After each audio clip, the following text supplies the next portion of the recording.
Baik, sebelum lanjut membahas materi tentang konsep dasar bahan ajar dalam mata kuliah pengembangan bahan ajar, izinkan saya untuk mengaturkan panganjali umat.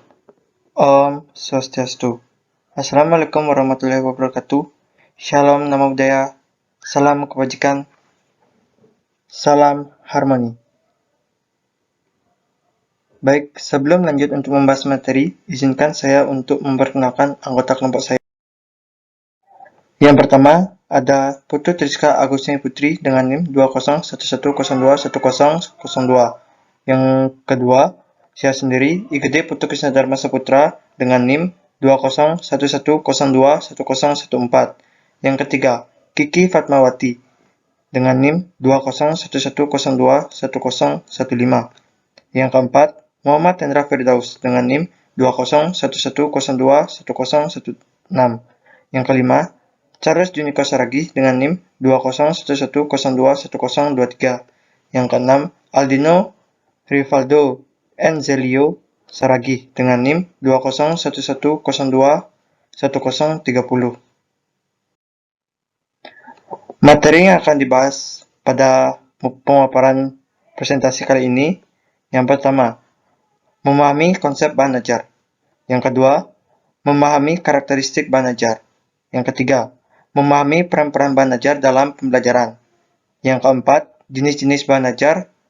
Dan yang terakhir, hubungan antara alat peraga, media pembelajaran, sumber belajar, dan bahan ajar. Untuk presentasi akan dilanjutkan oleh teman saya. Baik, terima kasih atas waktunya. Di sini, saya akan menyampaikan materi yang pertama, yaitu konsep dasar bahan ajar. Langsung saja pada pembahasannya. Apakah itu bahan ajar? Bahan ajar adalah seperangkat materi yang disusun secara sistematis, baik tertulis maupun tidak tertulis, sehingga tercipta lingkungan atau suasana yang memungkinkan peserta didik untuk belajar. Kemudian, sistematis di sini berarti disusun secara teratur berdasarkan aturan tertentu, seperti teori bagaimana orang belajar atau teori belajar, dan bagaimana orang dibelajarkan atau teori pembelajaran. Kemudian, adapun bahan ajar ini contohnya seperti video, buku cetak, multimedia, ataupun audio yang dirancang secara sengaja untuk membantu guru dalam melaksanakan proses pembelajaran. Untuk materi selanjutnya akan dipresentasikan oleh teman saya, yaitu Charles Juniko Saragi. Karakteristik bahan ajar. Karakteristik bahan ajar mempermudah para pengajar dalam mengidentifikasi produk atau materi yang masuk ke bahan ajar dan yang tidak masuk. Ada 5 karakteristik bahan ajar, yaitu yang pertama, bahan ajar dapat membelajarkan sendiri para siswa atau self-instruksional, yang artinya itu mempunyai kemampuan menjelaskan yang sejelas-jelasnya semua bahan ajar yang termuat di dalamnya dan diperlukan bagi pembelajaran siswa. Hal-hal yang perlu ada dalam bahan ajar dalam format lengkap, yaitu yang pertama, 1. Tujuan pembelajaran baik tujuan umum ataupun tujuan khusus. Yang kedua, prasyarat, yaitu materi pendukung dan perlu dikaji lebih dahulu sebelum mengkaji bahan baru. Yang ketiga, prosedur pembelajaran, yaitu langkah yang harus ditempuh siswa dalam mempelajari bahan pembelajaran. Yang keempat, materi yang tersusun secara sistematis dan lengkap. Yang kelima, latihan atau tugas-tugas. Yang keenam, soal-soal evaluasi beserta kunci jawabannya. Yang ketujuh, tindak lanjut yang harus dilakukan oleh siswa. Yang kedua itu, bahan ajar bersifat lengkap sehingga memungkinkan siswa tidak perlu lagi mencari bahan ajar lainnya. Hal ini dimaksudkan agar tidak mempersulit siswa, meskipun pada sisi lain dapat mematikan kreativitas siswa.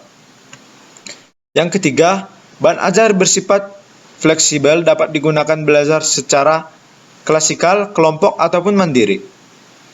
Bagi pembelajaran klasikal, bahan ajar memungkinkan terjadinya keseragaman persepsi siswa satu kelas terhadap materi yang dipelajari, dan memungkinkan terjadinya interaksi antara satu siswa satu kelas, sehingga terbentuklah sifat kebersamaan. Bagi pembelajar kelompok, bahan ajar memungkinkan siswa untuk bekerja secara intensif, sehingga terbentuklah sifat gotong royong di antara siswa. Bahan ajar dapat mengembangkan sifat demokratis, di mana siswa menghargai hak dan kewajiban dari anggota masing-masing kelompok.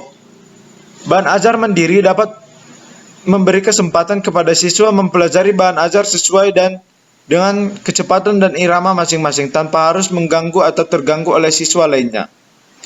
Bahan ajar mandiri juga mampu mengembangkan sifat aktif dan kreatif siswa, apalagi bila bahan ajar pembelajaran didesain dengan memasukkan latihan atau tugas-tugas mandiri yang membuat siswa menjadi aktif dan kreatif.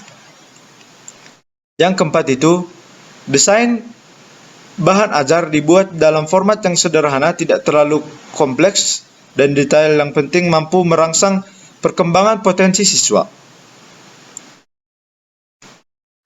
Misalnya mengembangkan potensi berbahasa, berimajinasi, berpikir kritis, aktif dan kreatif, dan potensi-potensi lain yang mendasari penguasaan ilmu pengetahuan dan teknologi untuk tingkat pendidikan selanjutnya.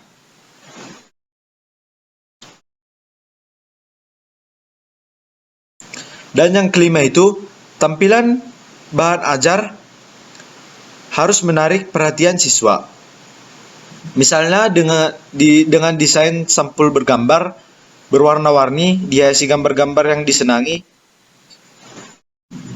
atau disesuaikan dengan taraf perkembangan siswa. Buatlah isi bahan pembelajaran yang menarik, misalnya dengan gambar berseri, cerita berseri, dan atau komik berwarna dan berseri. Ilustrasi yang menarik. Baik, sekian dari presentasi saya. Saya ucapkan terima kasih. Baik, terima kasih atas waktu yang diberikan. Saya akan melanjutkan presentasi dari Saudara Charles. Peran ajar dalam pembelajaran. Pengertian bahan ajar.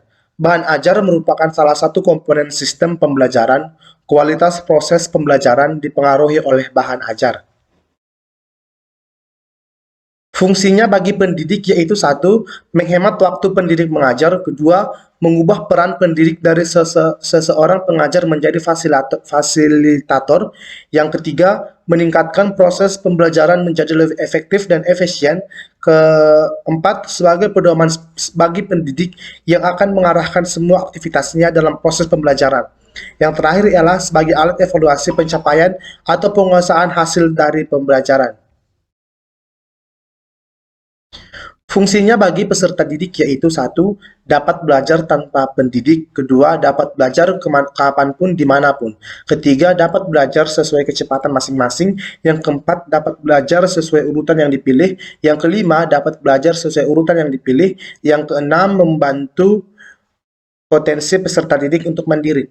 Ketujuh, sebagai pedoman bagi peserta didik yang akan mengarahkan semua aktivitas dalam proses pembelajaran.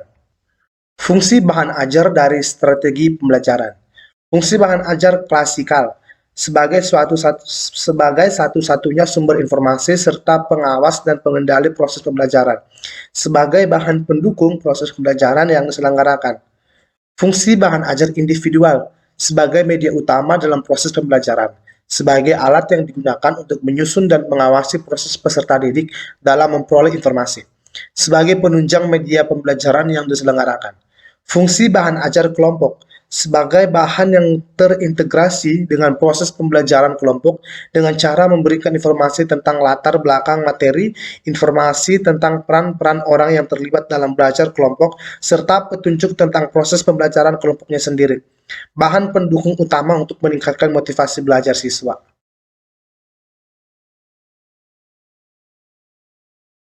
Tujuan dari pembuatan bahan ajar yang pertama, membantu peserta didik mempelajari materi. Yang kedua, menyediakan berbagai jenis pilihan bahan ajar sehingga mencegah timbulnya rasa bosan pada peserta didik. Yang ketiga, memudahkan peserta didik dalam melaksanakan pembelajaran. Yang keempat, agar kegiatan pembelajaran menjadi lebih menarik lagi. Manfaat bahan ajar bagi pendidik. Memiliki bahan ajar yang membantu dalam melaksanakan kegiatan pembelajaran. Bahan ajar dapat diajukan sebagai karya yang dinilai untuk menambah angka kredit pendidik guna keperluan kenaikan pangkat, menambah penghasilan pendidik jika hasil karyanya diterbitkan. Manfaat bahan ajar bagi peserta didik. Kegiatan pembelajaran menjadi lebih menarik. Peserta didik lebih banyak mendapatkan kesempatan untuk belajar secara mandiri dengan bimbingan peserta didik. Peserta didik mendapatkan kemudahan dalam mempelajari setiap kompetensi yang harus dikuasainya. Baik, terima kasih atas kesempatan yang sudah diberikan oleh rekan saya. Di sini saya akan melanjutkan materi terkait jenis-jenis bahan ajar. Nah, jenis-jenis bahan ajar dibagi menjadi 3 bagian. Yang pertama, bahan ajar menurut bentuknya. Yang kedua, bahan ajar menurut cara kerjanya. Dan yang ketiga adalah bahan ajar menurut sifatnya. Baiklah, langsung saja kita bahas satu persatu dari yang pertama, yaitu bahan ajar menurut bentuknya. Bahan ajar menurut bentuknya dibagi menjadi 4 bagian. Yang pertama, bahan ajar cetak atau yang disebut dengan printed. Nah, bahan ajar cetak ini merupakan sejumlah bahan yang disiapkan dalam kertas yang dapat berfungsi untuk keperluan pembelajaran atau penyampaian informasi. Contohnya yaitu buku ajar, modul, handout, dan lain sebagainya. Yang kedua yaitu bahan ajar audio. Bahan ajar audio merupakan hasil dari perekaman yang dapat dimainkan atau didengar oleh seseorang atau sekelompok orang. Contohnya kaset, audio, radio, dan lain sebagainya. Baiklah, yang ketiga yaitu bahan ajar audiovisual. Nah, bahan ajar audiovisual ini merupakan segala sesuatu yang memungkinkan sinyal audio dikombinasikan dengan gambar bergerak. Contohnya adalah video, film, sinetron, dan lain sebagainya. Yang terakhir adalah bahan ajar interaktif.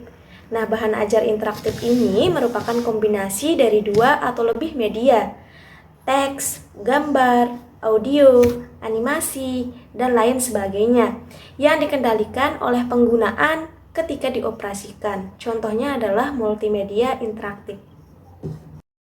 Selanjutnya kita beralih kepada jenis bahan ajar yang kedua, yaitu bahan ajar menurut cara kerjanya. Bahan ajar menurut cara kerjanya dibagi menjadi 5 bagian. Yang pertama, bahan ajar yang diproyeksikan.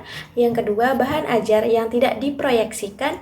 Ketiga, bahan ajar audio. 4, bahan ajar video. Dan yang terakhir adalah bahan ajar berbasis komputer. Selanjutnya, jenis bahan ajar yang terakhir yaitu bahan ajar menurut sifatnya. Nah, menurut Roundtree dalam Prastowo tahun 2011, bahan ajar menurut sifatnya ini dibagi menjadi 4 bagian. Yang pertama, bahan ajar cetak. Yang kedua, bahan ajar berbasiskan teknologi. Ketiga, bahan ajar yang digunakan untuk praktek atau proyek. Dan yang terakhir adalah bahan ajar yang dibutuhkan untuk keperluan interaksi manusia. Hanya itu materi yang dapat saya sampaikan. Selanjutnya, materi akan disampaikan oleh rekan saya, Triska. Baik, terima kasih Kiki atas kesempatan yang diberikan. Baik, saya akan menjelaskan bagian E, yaitu hubungan antara alat peraga, media pembelajaran, sumber belajar, dan bahan ajar. Yang pertama yaitu kata alat peraga, yaitu diperoleh dari 2 kata, yaitu alat dan peraga. Kata utamanya adalah peraga yang artinya bertugas, yang disebut dengan meragakan, atau membuat bentuk disebut dengan raga, atau bentuk, yaitu disebut dengan fisik.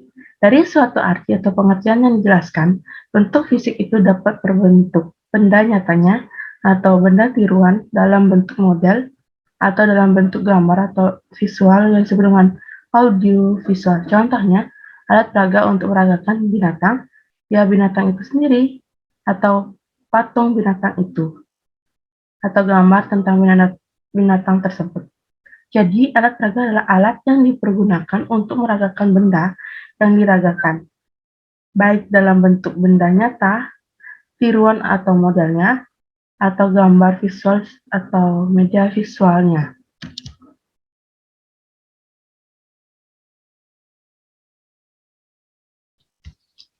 Kata media yang berasal dari kata medium yang berarti perantara atau pengantar dalam menyampaikan pesan komunikasi. Sedangkan media pembelajaran adalah segala bentuk perantara atau pengantar untuk menyampaikan pesan komunikasi yang mampu merangsang siswa untuk belajar. Contohnya itu globe di atas dapat berperan untuk media pembelajaran. Misalnya, sebagai perantara penyampaian pesan, bagian bumi, garis lintang, dan garis bucur. Pembagian waktu itu di dunia, dan seterusnya. Jadi, Perbedaan antara alat peraga dan media terletak pada fungsi suatu benda. Benda yang sama bisa berperan secara berbeda karena difungsikan berbeda oleh guru dalam pembelajaran. Misalnya, televisi dapat sebagai alat peraga yaitu bila digunakan guru untuk meragakan alat komunikasi yang disebut dengan televisi. Tetapi televisi juga dapat digunakan sebagai media, yaitu apabila televisi tersebut untuk mengantarkan atau menyampaikan pesan pembelajaran kepada siswa. Yang selanjutnya yaitu sumber belajar. Karena sumber belajar adalah semua sumber, tidak hanya berupa data maupun orang, namun wujud apapun yang dapat digunakan oleh peserta didik dalam belajar sehingga mempermudah peserta didik dalam mencapai tujuan belajar atau mencapai kompetensi tertentu yang disebut dengan Abdul Gatur 2009. Yang selanjutnya itu buku model. Buku model adalah contoh sumber belajar yang dirancang yang disebut dengan desain. Karena buku model memang dirancang untuk sumber belajar, khususnya untuk belajar mandiri, di mana sebuah modul pembelajaran telah disusun dengan desain yang bagus untuk belajar mandiri. Baik, sekian dari pemaparan saya kembalikan ke moderator. Terima kasih.